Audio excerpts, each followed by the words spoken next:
একটু ধ্যান দিয়ে শুনতে হবে। কোনো বস্তু তত্ত্ব তো না জানলে তার সফলতা আসে না, সাফল্য আসে না। দেখুন, একজন আচার্য তিনি মন্দিরে স্নান করে তিলক নিয়ে অঙ্গনাশ করছেন। আর যারা অঙ্গনাশ করে তারা জানেন, একবার মস্তকে, একবার স্কন্ধে, একবার পৃষ্ঠদেশে, একবার উদরে, এমন করে উনি অঙ্গনাশ করছেন। মেরুদণ্ড সোজা করে পদ্মাসনে বসে। ওই গ্রামের এক অবুঝ মূর্খ লোকের এই দৃশ্য দেখে মনে করেছেন, ও আমার বাড়িতে যে রোগ হয়েছিল আমার গিন্নির, এনারও সেই রোগ হয়েছে। যে একবার মাথায় হাত দেয়, একবার পিঠে, একবার বুকে, একবার ডানে। এর ওষুধ তো আমার জানা আছে, লোহাতে আগুন গরম করে দুবার সেক দিতে হয়, দিলে এই রোগ সারা। ওই অবুঝ লোক কি করেছে, কি লোহা গরম করে পেছন দিয়ে এসে বাবার প্রথমে ঘাড়ের, যখন উনি অঙ্গনাশ করছেন দাদার সঙ্গে, যেই সেক দিয়েছে উনি তো তাপ দগ্ধীভূত হয়ে চিৎকার করে উঠেছেন, বল বাবা আর একবার দিতে দিন, আর একবার দিলে এই রোগ সেরে যায়, আমার গিন্নিরও সেরে গিয়েছিল। বাবা কি করে উঠে দৌড় দিল, অঙ্গনাশ থাকুক আপাতত বাঁচিয়ে, উঠে দৌড় দিল। এখন আমরা কল্যাণ চাই, মঙ্গল চাই, কিন্তু কিভাবে সেই মঙ্গল বা কল্যাণ আসে এটাও তো জানা চাই। না জানলে তো ওই অবস্থায় হয়, বাবাজি শেষে দৌড় দিবে। জীবের কি করে ঐকান্তিক শিব অর্থাৎ মঙ্গল হয়, এটি ভাগবত আমাদের জানাচ্ছে। ভাগবত বলছেন, মৃত্যুকে স্মরণ করা, ভগবানের ভক্তিযোগে যুক্ত হওয়া, ভজনের সাথে, এটির জন্য আমাদের প্রথম প্রয়োজন, যে প্রয়োজনটি আমাদের আদ্য শ্রেষ্ঠ, সেই প্রয়োজনটি হল মহৎ কৃপা। এই প্রসঙ্গে আজকে সামান্য আলোকপাত, খুব ধ্যান দিয়ে শুনতে হবে। দেখুন, মহৎ কৃপা ব্যতীত ভক্তি, সংসার ক্ষয়, বিবেক এগুলি জাগবে না, জাগতে পারেও না। সৎ সঙ্গ বা সাধু সঙ্গ এটা মহৎ কৃপা সাপেক্ষ। এই মহৎ কৃপা হলেই ভবভঙ্গ হয়। তুলসী গোস্বামী শব্দটা প্রয়োগ করেছেন ভবভঙ্গ। ভবভঙ্গ মানে এই যে পুনঃ পুনঃ জগতে গতাগতি, অর্থাৎ পুনঃ পুনঃ জন্ম, পুনঃ পুনঃ মৃত্যু, পুনঃ পুনঃ রোগ শোক, প্রারব্ধ ভোগ, এই যে ভব আসা যাওয়া, পুনর্জন্ম, পুনর্মৃত্যু, পুনঃপ্রারব্ধ কর্মফল, এটি ভঙ্গ হবে যদি মহৎ কৃপা পান। সাধুগুরু বৈষ্ণবের মহৎ কৃপা আপনি প্রাপ্ত হতে পারেন, তখনই ভব ভঙ্গ হবে। অর্থাৎ এই আসা যাওয়া, পুনঃ পুনঃ জন্ম মৃত্যু আবর্তন তখন বন্ধ হবে। পুনরায় মাতৃগর্ভে আগমনই সমস্ত দুঃখের কারণ। তো মহৎ কৃপায় স্বরূপ স্মৃতি জেগে যাবে, স্বরূপ প্রাপ্তি হবে, আর এই ভব ভঙ্গ হয়ে যাবে। দেখুন, সাধু সঙ্গ মাধ্যমেই মহৎ কৃপা হয়। তো সাধু সঙ্গটা কেমন? অন্যান্য পূজা, ব্রত, দান, তীর্থ, পর্যটন, যাগযজ্ঞের সাথে কেউ সাধু সঙ্গকে এক করবে না। যাগ, যজ্ঞ, তীর্থ, পর্যটন, দান, ধ্যান, এগুলির সাথে সাধু সঙ্গকে কখনো এক করবেন না। এটির সাথে সাধু সঙ্গের আকাশ পাতাল পার্থক্য। কারণ সাধু সঙ্গ, তুলসীদাস গোস্বামী বলছেন, ভবভঙ্গ হয়। আর ভবভঙ্গ হয় কেন না, সাধু সঙ্গ মানে ভগবানের অঙ্গের প্রতি আসক্তি হওয়া। সাধু সঙ্গ মানে ভগবানের অঙ্গ প্রতি আসক্তি হওয়া। কি করে বোঝায় বলুন তো? আমার জামাটা বাইরে থেকে তৈরি করে এনে সেটা আমি গায়ে পড়ি, এটা আমার হাতটা, আমার চক্ষুটা, কর্ণটা আমার অঙ্গের সাথে যুক্ত। তেমন সাধু সঙ্গ হলো শ্রী ভগবানের অঙ্গ। সাধু সঙ্গ হওয়া মানে ভগবানের অঙ্গ সঙ্গ হওয়া। সাধুর সঙ্গে কৃপা হয় কেন? এটা সাক্ষাৎ ভগবানের অঙ্গর সাথে যুক্ত হয়ে গেছে। যদি বলেন সাধু সঙ্গ মানে ভগবানের অঙ্গে যুক্ত হওয়া, জামা কাপড়টা বাইরে এনে গায়ে চড়ায়, এটা আমার হস্তপদ, কর্ণ, এগুলি আমার দেহের সাথে যুক্ত। সাধু সঙ্গ মানে সরাসরি ভগবানের অঙ্গ সঙ্গ। তুলসীদাস গোস্বামী বলছেন কেন? বলো, সাধুর সাথে ভগবানের একটা বিনিময় হয়ে গেছে। সাধুর হৃদয়টা ভগবান নিয়েছে, আর ভগবানের হৃদয়টা সাধুকে দিয়ে দিয়েছে, মালা বদল করে নিয়েছে। কিন্তু যখনই সাধু সঙ্গ হবে, জানেন আপনি ভগবানের অঙ্গ স্পর্শ করছেন, অঙ্গ সঙ্গ হচ্ছে। এখন ভগবানের অঙ্গ স্পর্শ হলে যে খুব দ্রুত তার চিত্ত শুদ্ধি, তার বিবেক জাগ্রত এবং তার ভেতরে শুদ্ধা ভক্তির উদয় হয়। এটা তীর্থযাত্রা, যাগযজ্ঞ, পূর্ণ কর্মের দ্বারা এতটা হয় না। এটা ভবভঙ্গ হয়ে যায়। এই জগতে কোনো কোনো আসা যাওয়া রুদ্ধ হয়ে যায়। সব থেকে বড় জিনিস, মানুষ যে ঐকান্তিক সুখ চায়, আনন্দ চায়, এটা সাধু সঙ্গে ছাড়া পাওয়া যায় না। মানুষের যে সুখের একটা অভিলাষ, একটা পরম শান্তি মানুষ চায়, এটা সাধু সঙ্গেই প্রাপ্ত হওয়া যায়, মহৎ সঙ্গেই প্রাপ্ত হওয়া যায়। এই সাধু সঙ্গতে শোক, মোহ, ভয় এগুলি দূর হয়। শোক, মোহ, ভয় এগুলি একমাত্র মহৎ সঙ্গেই দূর হয়। সুধীজন, কি বলবো, কিন্তু এই মহৎ সঙ্গের, সৎসঙ্গের অভিলাষ করি আমাদের, ছুটে তো যায়, কিন্তু মহৎ সঙ্গের যে ব্যাকুলতা, এই ব্যাকুলতা হলে কি হয়? আরে এক গাধা খুব জল পিপাসা লেগেছে তার। ভক্তমালীর কথা শোনেন, ভক্তমালী বলছেন গাধাটা জল পিপাসার্ত হয়ে ঘুরছে একটুখানি জলের প্রত্যাশায়। কিছুক্ষণ আগে একজন সাধু ওই গাছের তলে বসে আহার সম্পন্ন করে আসমন করেছে, এটো হাতটা ধুয়েছে, গর্তের মধ্যে ওই জলটা আটকে আছে। সাধুর অধরামৃত প্রসাদ পাওয়ার উচ্ছিষ্ট হাতটা জল দিয়ে ধুয়েছে, গর্তের মধ্যে জলটা আটকে আছে।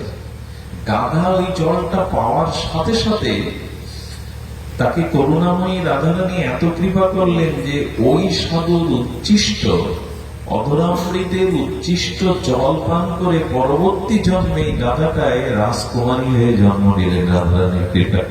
সাধুর উচ্ছিষ্ট, এটা হয়তো অন্য কোনো যাগযজ্ঞে, হয়তো অন্য কর্মে, হয়তো হয় না। শুধু কি তাই? মনে পড়ে আপনাদের দাসী পুত্রের কথা। বিধবা দাসী পুত্র, কোন সুকৃতি সৌভাগ্য নাই, কিন্তু যে রাজার বাড়িতে এই দাসী দাসিত্ব করত, ওই রাজার স্থলে বৃন্দাবন থেকে চাতুর্মাসে 4 জন সাধু এলো, আর মাত্র 4 মাস ওই সাধুদের দর্শনে, স্পর্শনে আর তাদের অধরামৃত উচ্ছিষ্ট পেয়ে দাসী পুত্র দেবতাদের ঋষি নারদের রূপ নিল, সাধু সঙ্গের মহিমা দেবেন উচ্ছিষ্টে। সম্ভব কি এটা? যুগ যুগান্তর তপস্যা করে যা পাওয়া যায় না, 4 মাস কেবল সাধুর উচ্ছিষ্ট পেল, তাদের একটু দর্শন পেল, তাতে দাসী পুত্র, হতভাগিনী দাসী পুত্র দেবতাদের ঋষি দেবর্ষি নারদ হয়ে যায়। বলুন তো, এই ফলটা অন্য কোন সাধনায় কি করে পাওয়া যায়? সম্ভব না। সব থেকে মজার কথা, মনুষ্য জন্ম পেয়েছি ভগবানের কৃপায়, কিন্তু ভগবানকে বা ভক্তিকে পেতে গেলে অপেক্ষা আছে সাধু কৃপায়, গুরু কৃপায়। ভগবানের কৃপায় আপনি ভগবান পাবেন না, ভগবানের কৃপায় শরীর পেয়েছেন। অশেষ বিশেষ করুণায় ভগবান আপনাকে মনুষ্য জন্ম দিয়েছেন, কিন্তু সেই ভগবান পেতে গেলে এখানে মহতের কৃপার অপেক্ষা লাগে, সাধু সঙ্গের অপেক্ষা লাগে। ভগবান জন্ম দিয়েছেন, কিন্তু প্রেম ভক্তি আপনাকে দিতে পারবেন না, এটা মহৎ কৃপা সাপেক্ষ। এবং রাম কৃপা বিনা সুলভ না সই। তো মার্মিক কথা কি জানেন, গতকাল তো আপনাদের আসার কথা ছিল, আমারও আপনাদের চরণ সান্নিধ্যে আসার কথা ছিল, আসতে পারিনি কেন? সব আয়োজন তো ছিল। হলো ভগবান যখন কোন জীবকে বিশেষ কৃপা করেন, তখনই সেই জীবের হৃদয়ে প্রেরণা দিয়ে সাধু সঙ্গ হরিকথার ভাগ্য দিয়ে দেন। ভগবানের কৃপায় ছাড়া সাধু সঙ্গ পাওয়া যায় না। আপনি চাইলেই সাধু সঙ্গ করতে পারবেন না।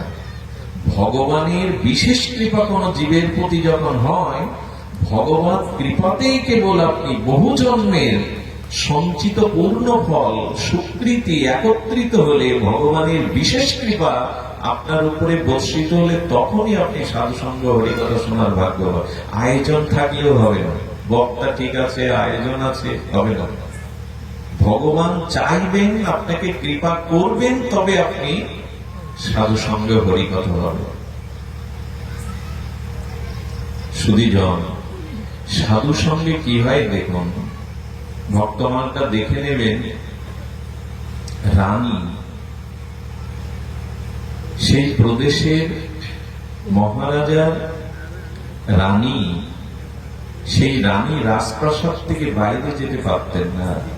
মহারানী কিনা বাইরে যাওয়ার অনুমতি ছিল না, সাধারণের মতো তো যেতে পারে না। কিন্তু রানীর মনে সাধু সঙ্গ করার খুব ইচ্ছা জেগেছিল।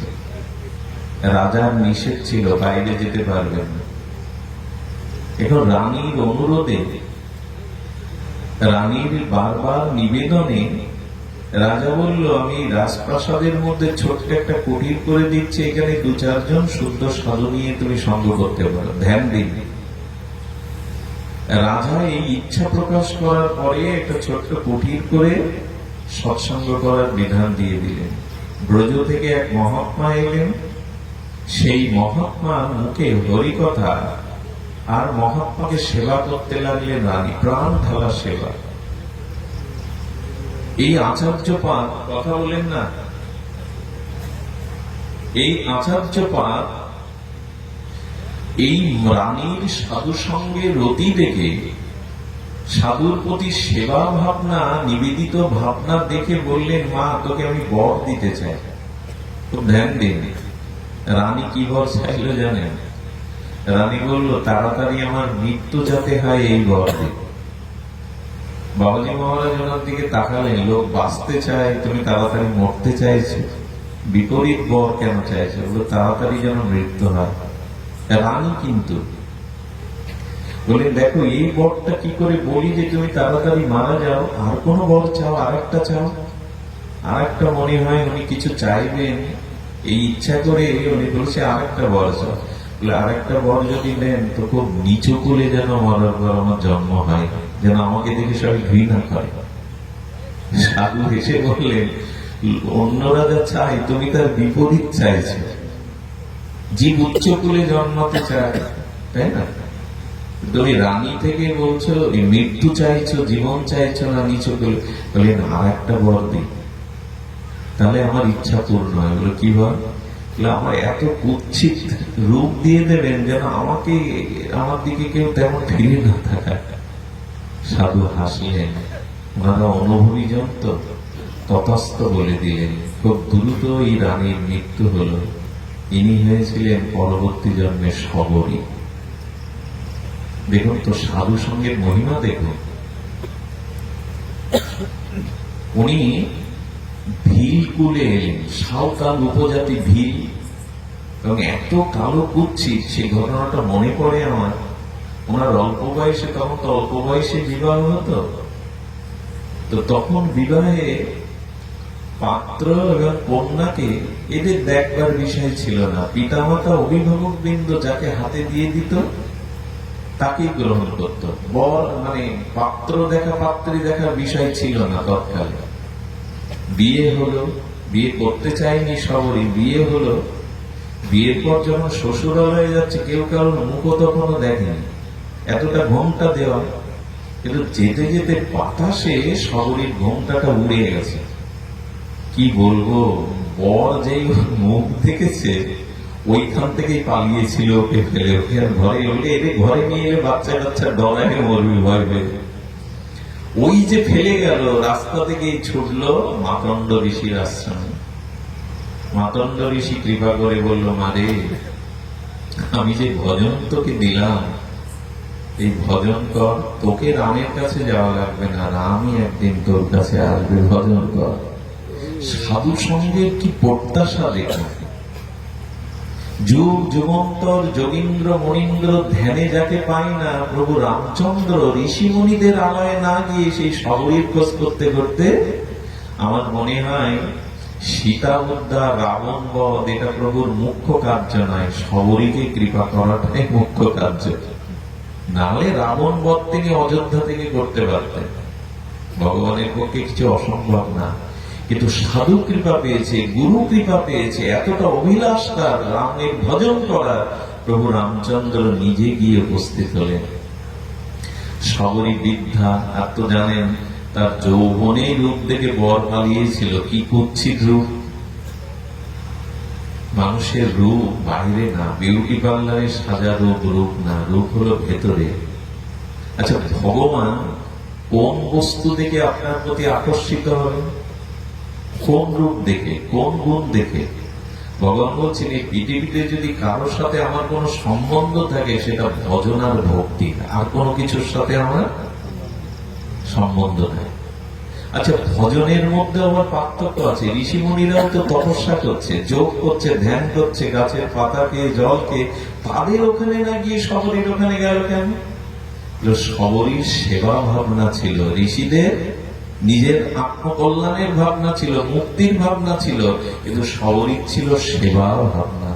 রাম আসবে তাই পথে ফুলের চাদর বিছিয়ে দিত, যাতে প্রভুর পায়ে না বাজে, কণ্টক না বিদীর্ণ হয়, কাপড় না ফোটে, ফল তুলে রাখতো এটো করে, প্রভু আসলে সেবা দেব। এই সেবা ভাবনাটাই ভগবানকে বশীভূত করতে পারে। জপ ধ্যান তপস্যায় ভগবান বশীভূত এতটা হন না, সেবা ভাবনাতেই ভগবান বশীভূত হন। শবরীকে গিয়ে বলছেন, শবরী ভামিনী, ভামিনী মানে তোমার মতো রূপবতী, পরম রূপবতী বিশ্ব ব্রহ্মাণ্ডে আর কেউ। আচ্ছা, ভগবান তুই ডাহা মিথ্যা বলতে শিখলে হবে? শবরী একে তো সবর বিলের কন্যা, তার দিকে কেউ তাকায় না, বিদ্যা হয়ে গেছে, হচ্ছে পৃথিবীর মধ্যে সব থেকে সুন্দরী তুমি। একটু ভেবে কথা বলো রাম। রামচন্দ্র বললেন, না, বাইরের সাজগোজে আমার কাছে সুন্দর লাগে না, যার হৃদয়ে প্রেম ভক্তি আছে, ভজন আছে, ওই সৌন্দর্যেই আমি আকৃষ্ট হই। শবরীর মধ্যে সেই সেবা ভাবনা, প্রীতি ভাবনা, ভক্তি আছে। আচ্ছা, লক্ষ্য করুন তো, ভগবান কোন দিকে তাকায়? শূর্পণখা রামের সামনে সেজে গিয়েছিল না বিশ্ব সুন্দরী হয়ে। প্রভু একবার ওর দিকে তাকিয়েছিলেন, মাত্র একবার, তার তাকানোর সাথে সাথে দৃষ্টি ফিরিয়ে নিয়েছিলেন।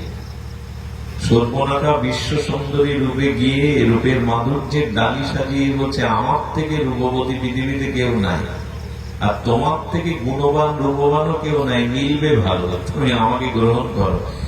একবারও তাকাননি রাম। এতে কি সংকেত দিচ্ছে? বাইরের রূপে ভগবানকে বশীভূত করা যাবে না। হৃদয়ের ভক্তি যদি থাকে, ভগবান তখনই আপনার প্রতি বশীভূত হবে। শবরী দিকে ভগবান বলছে, তোমার মতো অপরূপ কেহ নাই, শুধু তাই বারবার শবরীর মুখবাণে তাকাচ্ছেন। কিন্তু শূর্পণখার দিকে তাকালেন না কেন? তাকালেন না, ওর ভেতরে ভক্তি, ভজন, সেবা ভাবনা নাই, কপটতা আছে। সুধীবৃন্দ, বারবার মা সীতার দিকে তাকাচ্ছিলেন। রামচন্দ্র যেন এই সিদ্ধান্ত জানালেন, বাইরের সৌন্দর্য যদি তোমাকে প্রলোভিত করতে আসে, তুমি ভক্তির দিকে তাকিয়ে। সীতা মানে ভক্তি, ভক্তির দিকে তাকিয়ে, বাইরের রূপের দিকে দৃষ্টি দিতে গেলে ফেসে যাবে।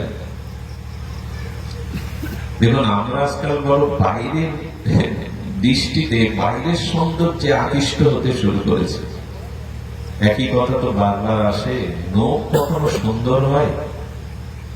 কারো হাতে নখ থাকলে কোন ভগবানের সেবা, সাধু সেবার কোন জলে যদি নখে স্পর্শ করে, ওই জল ভগবত সেবার উপযোগিতা হারিয়ে ফেলে। নখ এত বিষাক্ত বস্তু যে কারো গায়ে আঁচড় দিলে ওখানে ঘা হয়ে যায়। শুকনো ঘায়ের উপর নখর আঁচড় দিবেন, এত বিষাক্ত, আবার বল বলে ঘা হবে। সেই নখ রেখে এখন মানুষকে সৌন্দর্য দেখানো হচ্ছে। নখ রেখে ওটা কত সুন্দর করে কি করে এখন মানুষের রুচি কত নিচে নেমে গেছে, এত অশুদ্ধ আর এত বিষাক্ত বস্তুটাকে এখন সৌন্দর্যের প্রতীক হিসাবে দেখানো হচ্ছে। কতটা রুচি নিচে নেমে গেছে আমাদের। আচ্ছা, চুল যদি ভোগের থালায় পড়ে, ওর কেউ ভগবানকে নিবেদন করা যাবে? চুল যদি খাদ্য খেতে খেতে তার মধ্যে দেখেন ওই খাদ্য মুখে দেন তো, কিন্তু সেই চুল কেটে সেটে রং করে কত কি করা হচ্ছে, সে তো নিজেকে সুন্দর বা সুন্দরী করে প্রদর্শন করানোর জন্য। মানুষের রুচি এমন নিচে নেমে গেছে যে সৌন্দর্যটা এখন ভেতরের গুণে কেউ দেখে না, ভজনে দেখে না। চুল নখ সৌন্দর্যের প্রতীক হতে পারে, কিন্তু বিশ্বব্যাপী তাকিয়ে দেখুন এইগুলোই এখন সৌন্দর্যের প্রতীক হিসাবে ব্যবহার করা হয়। রুচি বদলা, ভগবান ওই দিকে দেখবে না। ভগবান দেখবে সবরীর মতো কার হৃদয়ে ভক্তি আছে। এ সম্পর্কে প্রসিদ্ধ ঘটনা বলি, যদি মনে রাখতে পারেন তাহলে বাইরের রূপের অহংকার আর আপনার হবে না। ঘটনাটা ধ্যান দিন, ঘুম আসতে পারে জেগে থেকে শুনুন, অলসতা কাটিয়ে। রাজর্ষি জনকের সভাতে বিদ্যাধরগণ, পণ্ডিতগণ, ঋষিগণ বসে তারা বেদ বেদান্তের আলোচনা করতেন, আত্মদর্শন আলোচনা করতেন। একদিন রাজর্ষি জনক ওই সভাতে নিয়ে গেছিলেন অষ্টবক্র মুনিকে। অষ্টবক্র মুনির নাম শুনেছেন আপনারা? উনি যেই উপস্থিত হয়েছেন, সেই বিদ্যাধরগণ, পণ্ডিতগণ ওনাকে দেখে হেসে উঠেছে। হো হো করে উপহাসের হাসি যেই হাসলো, অষ্টবক্র মুনি বিপরীতে ওদের দেখে আরো জোরে হেসে উঠল। তেজস্বী ঋষি তো, ওরা তখন বলছেন, আপনি হাসলেন কেন আমাদের এই ঋষিদের দেখে? হেসেছেন আপনারা আগে, অগ্রে আপনারা আগে বলুন, আমাকে দেখে আপনারা হাসলেন কেন? উত্তরটা আমি পরে দিচ্ছি। ঋষিরা বলছেন, কিছু মনে করবেন না, আপনার মতো এত কুৎসিত রূপ জগতে আমরা কাউকে দেখিনি, এই প্রথম দেখলাম। একে তো 8 জায়গায় বাঁকা, তারপরে আপনার মতো এত কুৎসিত রূপ জগতে আমরা দ্বিতীয় কারো দেখিনি, তাই দেখে আমরা হেসে উঠেছি। ধ্যান দিন কথাটির দিকে। তো কুৎসিত রূপ দেখে হেসে উঠেছেন, বলি এইবার আপনি বলুন আমাদের দেখে হাসলেন কেন? আমরা সব ব্রহ্মজ্ঞ ঋষি, বিদ্যাধর পণ্ডিতগণ, আমাদের দেখে আপনার হাসে লাগলো কেন? কি বলেছিলেন জানেন? অষ্টবক্র মুনি বলছেন, এই তেজস্বী মুনি, আমি ভাবলাম রাজর্ষি জনক একজন রাজা হয়েও ঋষি, আর ওনার সভাতে যারা বসে আছে সব বিদ্বানগণ, বিদ্যাধরগণ, ব্রহ্মজ্ঞানী, কিন্তু এখানে এসে হাসলাম এই কারণে এখানে সব চামার বসে আছে।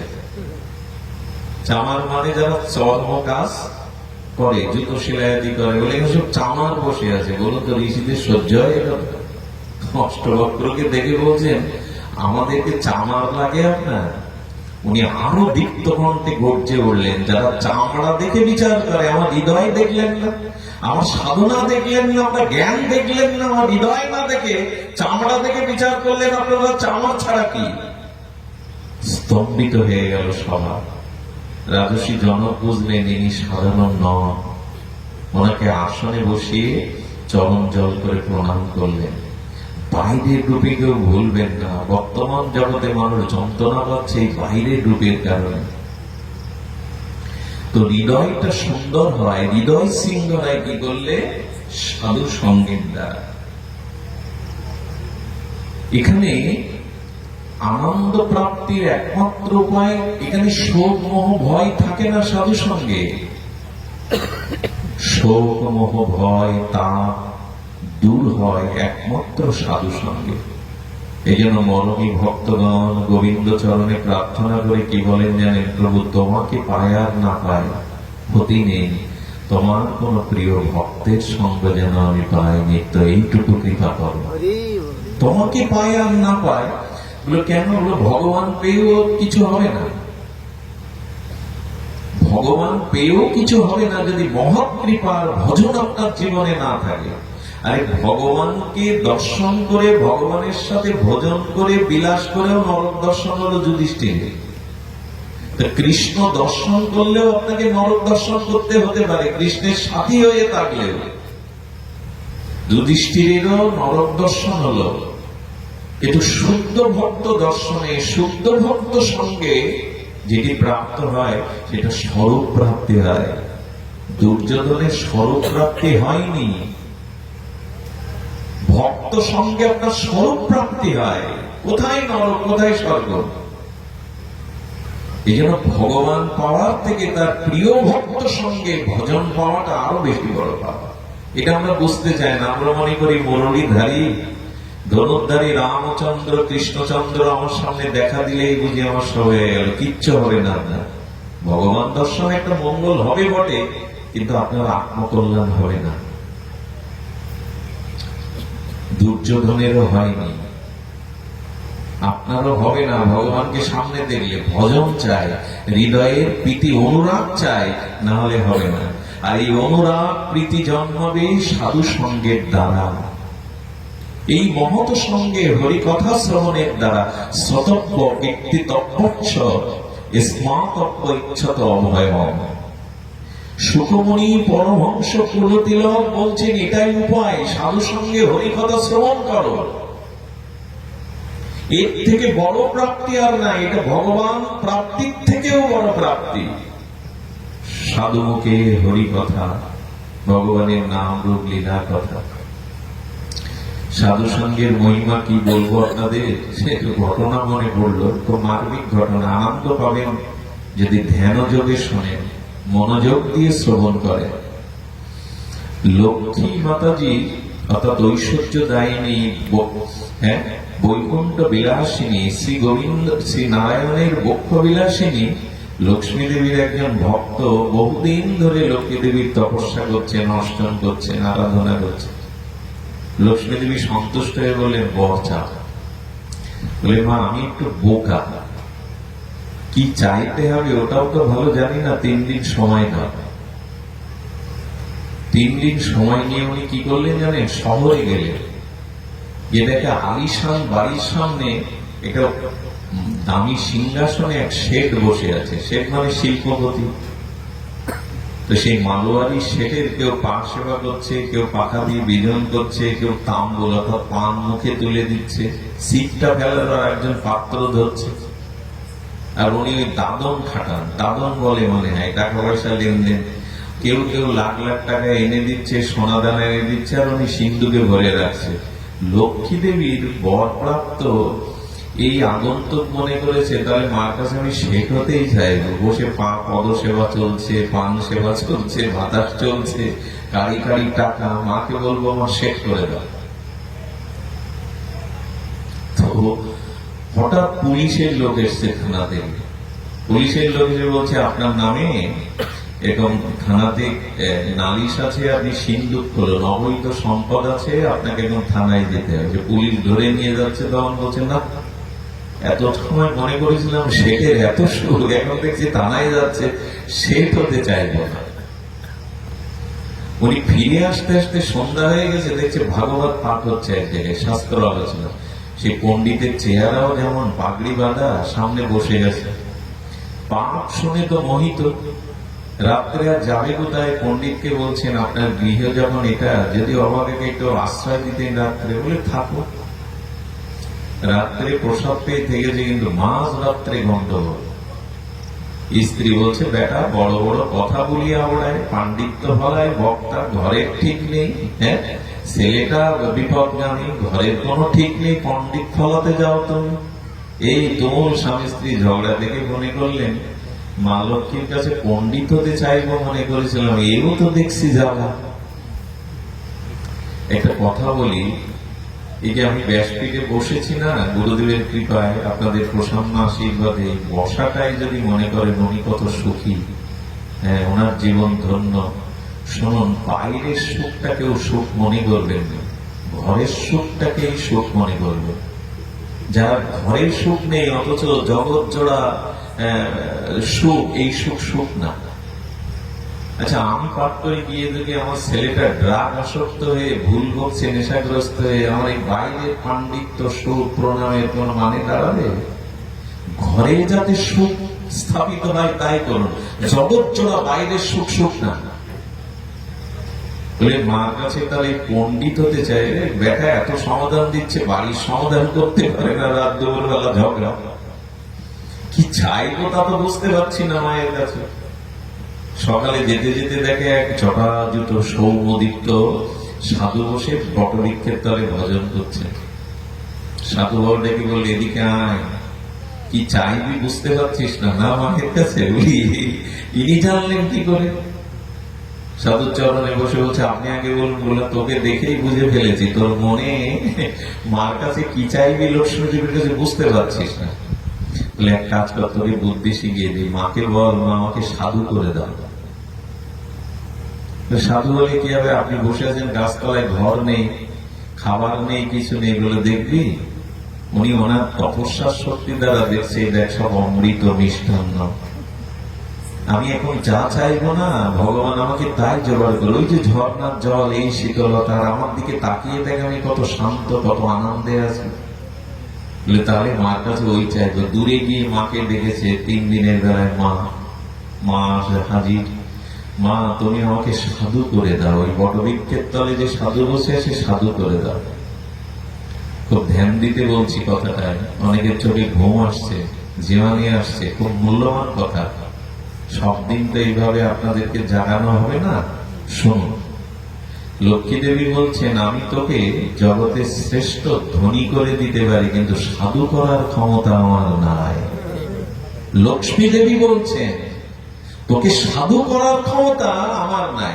বলে, মা তবে আমি যে সাধু হতে চাই, যা বুঝলাম শেঠকে দেখে, পণ্ডিতকে দেখে আমি সাধু হতে চাই। বিষ্ণুকে স্মরণ করলেন। বৈকুণ্ঠের অধিপতি বিষ্ণু এসে বলছেন, লক্ষ্মী দেবী প্রভু সাধু হতে চাইছে। বলে, লক্ষ্মী দেবী, আমি ওকে বৈকুণ্ঠে নিয়ে যেতে পারি, বৈকুণ্ঠে স্বরূপ দিতে পারি, কিন্তু সাধু করার ক্ষমতা আমারও নাই। কে বলছেন? স্বয়ং ভগবান। এই ভক্তি প্রাপ্তিটা ভগবানের হাতে নাই। বলেন, এক কাজ করি, তুমি তো ফেসে গেছো, বর দিতে চেয়েছো, এখন যদি না দাও তোমার বদনাম হবে, ব্রহ্মাজিকে ডাকা। ব্রহ্মা বললেন, প্রভু আপনার শক্তি বলে আমি 8-7টা ব্রহ্মাণ্ড তৈরি করে দিতে পারি, কিন্তু সাধু করার ক্ষমতা আমারও নেই। এই সাধুর মহিমা শুনুন, সাধু করার ক্ষমতা আমার নাই। তখন বলছে, ব্রহ্মা তুমি তো বেদবক্তা, তো একটা উপায় করো তো। লক্ষ্মী দেবী তো ফেসে গেল, ও বর দিতে চেয়েছিল, কোনো বর তো কাজ হচ্ছে না। ব্রহ্মা, বিষ্ণু আর লক্ষ্মী দেবী কি করলেন জানেন? বললেন, আমরা একটা কাজ করতে পারি, আমরা আমাদের শক্তিতে, কৃপার দ্বারা ওর হৃদয়ে সাধু সঙ্গ করার প্রেরণা দিতে পারি। এই সাধু সঙ্গের ওর হৃদয়ে প্রেরণা পেলে, ও যখন মহৎ সঙ্গ করতে করতে লোহা যেমন পরশপতরের ছোঁয়ায় সোনা হয়ে যায়, ও সাধু হয়ে যাবে। এই ছাড়া আমাদের পড়ার কোন পথ খোলা নেই। ওকে সাধু সঙ্গ করবার প্রেরণা দিয়ে দেয়। কথাটা আপনাদের রূপক মনে হতে পারে, রূপক না। ভগবান বলছেন, ভক্তি আমার, কিন্তু আমি দিতে পারবো না। ফুলের মধ্যে মধু আছে, ফুল দিতে পারবে না। ফুলের সৌন্দর্য সবাই দেখে, ফুলের ঘ্রাণ সবাই নিতে পারে, কিন্তু ফুলের মধ্যে মধুকে নেবে পারবেন তো? আপনি নিগড়ে নিতে পদ্ম বলতে মধুটা নিতে পারে মধুকর, মৌমাছি। আচ্ছা, এর প্রমাণ দেখুন, ভক্ত সঙ্গ ছাড়া, মহৎ কৃপা ছাড়া ভক্তি পাওয়া যাবে, ভগবান আপনাকে দেবে না। চৈতন্য চৈতামৃতে কবিরাজ কৃষ্ণ গোস্বামীর এই পয়েন্টটা বড় মূল্যবান। 2 ভাগবত সঙ্গে করান সাক্ষাৎকার। নিতাই চৈতন্য আমাদের কি করলেন? এই কলিহত জীবের জন্য ভাগ্যাকাশে 2 তত্ত্বের সাথে সাক্ষাৎ করিয়ে দিলেন। 2 ভাই হৃদয়ের খালি অন্ধকার, 2 ভাগবত সঙ্গে করান সাক্ষাৎকার। 1 ভাগবত বড় ভক্তি রসশাস্ত্র, আর ভাগবত বড় ভক্তি রসপাত্র। লক্ষ্য করেছেন, ভক্তকে বলা হচ্ছে ভক্তি ভক্তি রস পাত্র। আচ্ছা, বস্তু কোথায় পাওয়া যাবে? শূন্যে।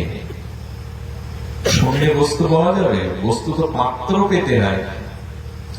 আপনাদের বসবার জন্য এখানে একটা ব্যবস্থা করা হয়েছে, ব্যাসপীঠ করা হয়েছে, সবকিছু তো পাত্র চায়। তো বলছেন ভক্তকে, ভক্তের স্বরূপ কি? ভক্তি রস পাত্র। ভাগবত ভক্তি রস শাস্ত্র, আর ভক্ত হল ভক্তি রস পাত্র। ফুলের মধ্যে সৌরভটা আপনি নাসিকায় নিতে পারেন, ফুলের সৌন্দর্য চোখে দেখতে পারেন, ফুলের মধ্যে মধু আপনি নিগড়ে বের করতে পারবেন না। ওটা মধুকরের কাজ। মধুকর কি করে? মৌমাছি চাকে করে মধুটা সংরক্ষিত করে রাখে। তেমন ভক্তি রস, প্রেম রস ভক্তের হৃদয়েই থাকে। এই জন্য ভক্তি রস পাত্র। কিছু আনতে যান, পাত্র তো লাগবে, তো ভক্তি রসের পাত্রই হলো ভক্ত। সেখানে যেতে হবে। এই জন্য খুব সহজ কথায় বলে, পিতৃভক্তি পিতার কাছে থাকে না, সন্তানের কাছে থাকে। স্বামী ভক্তি স্বামীর কাছে থাকে না, স্ত্রীর কাছে থাকে। গুরু ভক্তি গুরুর কাছে থাকে না, শিষ্যের কাছে থাকে। তেমন ভাগবত ভক্তি ভগবানের কাছে না, ভক্তের কাছে থাকে। তাই ভক্ত সঙ্গই হলো এই ভক্তি প্রাপ্তির উপায়। এটাই উপায় একমাত্র। শুধুজন ভক্তি রসপাত্র একমাত্র ভক্তি। কিন্তু অনেকের একটা কথা আছে, সাধু সঙ্গ করে বেড়াবো তো চলবে কি করে সংসার। এই এক জায়গায় আমরা বেঁধে যাই। কিছু মনে করবেন না, এই ব্যাসপীঠটাকে যেন আমরা ব্যবসার পীঠ না বানাই। এটাই এখন বর্তমান সময়ে ভাগবতটা একটা অনন্য উচ্চতায় পৌঁছাচ্ছে, কিন্তু এর মধ্যে ভয়ও আছে। আমরা ব্যাসপীঠটাকে ব্যবসার পীঠ যদি তৈরি করে ফেলি, তার থেকে জগতে আর এত কলঙ্কযুক্ত কাজ আর নাই। কারণ সাধু সঙ্গ করবো তো আমার চলবে কি করে? কিছু তো অর্থবিত্ত দরকার। আমি সংসারী জীব, স্ত্রী পুত্র, ঘর দুয়ার আছে, এই চিন্তা করে এ পথে আসবেন না। সুধীবৃন্দ, সাধু সঙ্গ করলে কে যোগাবে? দুটো দৃষ্টান্ত শুনুন। হৃদয়ে যদি রেখে দিতে পারেন, এই ভাবনার কোনোদিন আসবে না। আমাদের সন্ত কবি, সাধুদের মধ্যে বিশেষ কলিযুগে সন্ত কবিরকে সাধু শিরোমণি বলা হয়। উনি ওই কাপড় বুনতেন, বাজারে বিক্রি করতে যেতেন। একটা কাপড়ের দাম চেয়েছে 5 টাকা, কিন্তু 4 টাকার উপরে কেউ দাম বলেনি। তাই সন্ধ্যার একটু আগে উনি সেই কাপড়টা নিয়ে ফিরিয়ে আনছে। এক ব্যক্তির সাথে দেখা হলে বলছেন, সন্ত শিরোমণি, কাপড় বিক্রি হলো না? বললো 5 টাকা দাম চেয়েছিলাম, 4 টাকা উঠেছে, 5 টাকা কেউ রাজি হয়নি। কাপড়টা আমায় দিন। আপনার হাতে বোনা কাপড়ে আপনিও 5 টাকা পাবেন, আর ওতেও আজকের আমার সংসারও চলবে। ওর সাধু বিশ্বাস ছিল। ও কাপড়টা বাজারে নিয়ে গিয়ে 10 টাকা দাম চেয়েছে, 7 টাকা উঠেছে। 7 টাকা বিক্রি করে ওনাকে 5 টাকা দিয়ে বলছেন, এই দেখুন সাধুর মহিমা, 2 টাকা আমার সংসারও চলে যাবে। 700 বছর আগের ঘটনা।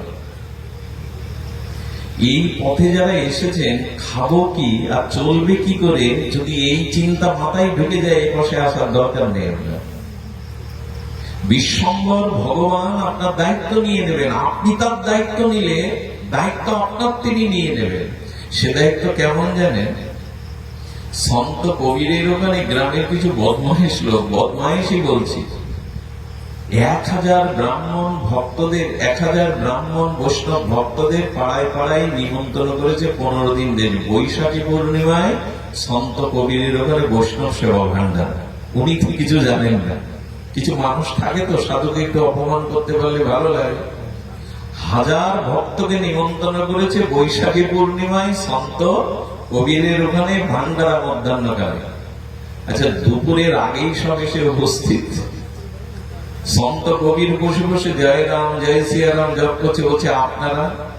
বলে নিমন্ত্রণ করে ডেকে বলছেন আপনারা কেন? আরে আমাদের নিমন্ত্রণ, আপনার এখানে ভান্ডারা আয়োজন করি। উনি রহস্যটা বুঝতে পারলেন। রহস্যটা বুঝতে পেরে উনি কি করবেন, ওনার ইষ্টদেবের চরণে লুটিয়ে পড়েছেন, প্রভু কৃপা করো, করুণা করো। যে বলেছেন কি বলবো, এই কলিযুগেরই তো ঘটনা, মাত্র 500-700 বছরের আগের ঘটনা। লরি দিয়ে ঘি, আটা, সবজি, রান্নার লোক সহ কয়েকটা লরি চলে এলো। রান্না শুরু হয়ে গেল, একটা দিব্য, সঙ্গে সঙ্গে সেই রান্না হলো, সব ব্যবস্থা হলো। এই সাধুরা 6 মাস ওই খাদ্য দিয়ে প্রতিদিন ভান্ডার হতে লাগলো। 6 মাস। 6 মাস পরে এই সাধুরা না বলেই পালিয়ে গেল, আর কত খাবো এখানে বসে। এই হলো ভগবানের প্রতি যারা নির্ভর করে তাদের ফল। আমাদের এক আচার্যকে বলে দিয়েছিলেন, আচার্য বলে দিয়েছিলেন, রে জীবন মৃত গলায় মালা তিলক সাধু দেখলে তার সৎ কাজ করিস, সেবা করিস, তোর প্রেম হবে, ভক্তি হবে। তো অনেকদিন তেমন কাউকে পাচ্ছেন না। নদীর তীরে বটবৃক্ষের তলে বসে বসে ভগবানকে স্মরণ করছে। দেখছে একটা লাশ ভেসে যাচ্ছে, কিন্তু গলায় মালা। তিলকের তিলক নিতে নিতে কপালে একটা রেখা পড়ে যায়। তিলকটা মুছে গেছে, কিন্তু রেখাটা দেখতে পাচ্ছে। তাকে ঝাঁপ দিয়ে গিয়ে আনলো। কে কোন জাতি সে জানে না, কে সে তার পরিচয়, কিন্তু বৈষ্ণবত্ব লক্ষণ দেখে তাকে সপ্তাহ করে এখন বৈষ্ণব সেবার আয়োজন করলেন। ব্রাহ্মণ পল্লীতে নিমন্ত্রণ করে আনলেন। যেদিন সমস্ত আয়োজন 500 ব্রাহ্মণ ভক্তদের নিমন্ত্রণ। কিন্তু কিছু লোক তো থাকে ব্রাহ্মণ পল্লীতে গিয়ে বলে আসলো, আপনারা কার মহোৎসব খেতে যাচ্ছে? নদীতে ভেসে যাওয়া লাশ, পরিচয়হীন, তাকে পুড়িয়ে বৈষ্ণব বলে ভাই মনে করে বুকে টেনে বৈষ্ণব, এই খাবেন আপনারা? ব্রাহ্মণদের তো জানেন সংস্কার আছে। বললেন, এসে জানিয়ে গেলেন, তোমার ওখানে আমরা জলও পাবো না, অথচ সব প্রস্তুত করা, মহাপ্রভুর ভোগ রাগ করে সব প্রস্তুত করা। গুরুদেবকে স্মরণ করে বিগ্রহের চরণে গিয়ে কেঁদে পড়েছে, প্রভু তুমি তো বলেছিলে বৈষ্ণব সেবা করতে, তুমি তো বলেছিলে বৈষ্ণবের সৎকার করতে। আজ আমি কি করে মুখ দেখাবো? বিশ্বাস করুন, রামানুজাচার্যের শিষ্য ছিলেন ইনি। রামানুজাচার্যের কাছে ছুটে গেলেন। গুরুদেব মাথায় হাত দিয়ে বললেন, ভাবিস না, যা ফিরে যা, তোর ওখানে বৈষ্ণব পৌঁছে যাবে। যেই শুনেছে ওই ব্রাহ্মণরা যে কোথা থেকে বৈষ্ণব আসছে, গুরুদেব বলেছেন, কি বলবো, শ্রী গোবিন্দ বৈকুণ্ঠ থেকে বৈকুণ্ঠ পরিকারদের পাঠিয়ে দিলেন 1000 পরিকার, ব্রাহ্মণ বেশে যাও বৈষ্ণব সেবায়, বৈষ্ণব সেবায় ব্রাহ্মণ বেশে যাও তোমরা। দায়িত্ব আপনি যার মাথায় নিয়েছেন, হৃদয়ে যাকে রেখেছেন, সে সাধারণ না। আমার চলবে কি করে এই পথে এসে, এ ভাবনা তার। যারা এই পথে এসেছেন তারা গীতার 9 অধ্যায়ে 22 শ্লোকটা বুকে সাইনবোর্ড করে রাখবেন। অনন্য চিন্তন্তমান যে যেন পর্যপাসতে তেষাং নিত্যাভিযুক্তানাং যোগ সেবং বহম বহম। সুধীবৃন্দ, তিনি বহন করেন। এই অভাগার জীবনে একটা ঘটনা, যদিও বলা উচিত হবে কিনা জানি না, ক্ষমা করবেন। নিজের কোন উদাহরণ যদি অন্যের কল্যাণে আসে তবে তা গোপন রাখতে নেই। এখান থেকে 25 বছর আগে আমি তখন মোটরসাইকেলে যাতায়াত করতাম। অনেক দূরের একটা গ্রামে পাঠ, আমি একা। সেই মোটরসাইকেল, আমি তো একটু দেরিতে আসি জানেন, দূর থেকে যেতে হয়। চালাতে চালাতে আমি সেই মোটরসাইকেলের সরু পথ দিয়ে যেতে যেতে যাবে না 2-10 গ্রাম নেই 10 কিলোমিটারের মধ্যে এক বিলের মধ্যে শ্মশানে গিয়ে উঠেছেন। চারিদিকে ওই যে শ্মশান, হাড় গোড় এটা সেটা পড়ে আছে, ওইখানেই দাঁড়িয়ে। পথ 2-3 বার চেষ্টা করলাম, পথ পাওয়ার পাচ্ছি না। তখন মোবাইলের যুগও না, কাকে কি জিজ্ঞাসা করবো? ওইখানে বসে রাধারানীকে বলছি, কি করব, আমার করণীয় কি বলে দাও, আমি তো তোমার কথা বলতেই বেরিয়েছি পথে। 2-3 মিনিট হৃদয়ের এই আবেদন জানানোর সাথে সাথে ওখানে একটা নদী পানা ছিল, খাল বা নদী উপর থেকে একটা মধুর কণ্ঠ ভেসে এলো, বিল্বমঙ্গলজি পাঠে যাবেন? আমিও তো ওখানে যাব, আপনি কাজ করুন, ডান দিকে গিয়ে একটা সরু পথ আছে, ওই পথ দিয়ে চলে যান, আমি আসছি ওখানে। সে কণ্ঠটা এখনো কানে বাজে। আমি ওনার কণ্ঠস্বর অনুসরণ করে ওই পথ দিয়ে এলাম এবং পথও পেয়ে গেলাম। পাঠের পরে আমি জিজ্ঞাসা করছি, যিনি আমাকে পথ দেখিয়েছেন তিনি যদি কৃপা করে এখানে থাকেন, একটু আসুন, আমাকে কৃপা করে একটু দর্শন দিয়ে যান। 10 বার অনুরোধ করার পরে সেখানে কাউকে পাইলাম। আমাদের বিল্বমঙ্গল ঠাকুর গেয়েছিল, আমার হাত ধরে তুমি নিয়ে চলো সখা, আমি যে পথ চিনি না। এ পথে যারা নেমেছেন তারা ভাববেন না কি করে চলবে, কে হাত ধরবে, এ দায়িত্ব তার। শুধু আস্থাটা রাখুন, বিশ্বাসটা রাখুন, হাত তিনি ধরবেনি। এই জন্য সন্ত কবির বলে দিয়েছিলেন, দেখো তাকে স্মরণ নিলেই সেই দায়িত্ব তিনি আজও নেন, ওই আস্থাটা রাখো। এই জন্য এই পথে কোনো প্রলোভন যেন, অনর্থ যেন আপনাকে ঘিরে না ধরে, কোন প্রলোভন অনর্থ যেন আপনার এই পথকে রুদ্ধ না করতে পারে। সুধীবৃন্দ, এই জন্য সাধু সঙ্গ হরিকথায় জীবনের ব্রত করে নিন। এই ভাগবত নিত্য ভাগবত সেবায়া, ভাগবত শুধু একদিনের না, এটা যেন নিত্যদিনের সেবা হয় আমাদের। এটা যেন নিত্যদিনের সেবা হয়, এটা একদিনের নয়। নিত্য ভাগবত সেবায়া কথায়ন্তশ্চ মাং নিত্যং তুষ্যন্তি চ রমন্তি চ। ভগবানের এই গুণগাথা মহৎ সঙ্গে যেন নিত্য ভাগ্য হয় আমাদের। নিত্য তার কথা শ্রবণ করা চাই, নিত্য তার এই অসমাদ্য রূপগুণ মাধুর্য আমাদের শ্রবণের মধ্যেই আনতে হবে। এটার মধ্যেই আমাদের প্রকৃত প্রেম ভক্তি কল্যাণ অত্যন্তিক শ্রেয় লুকায়।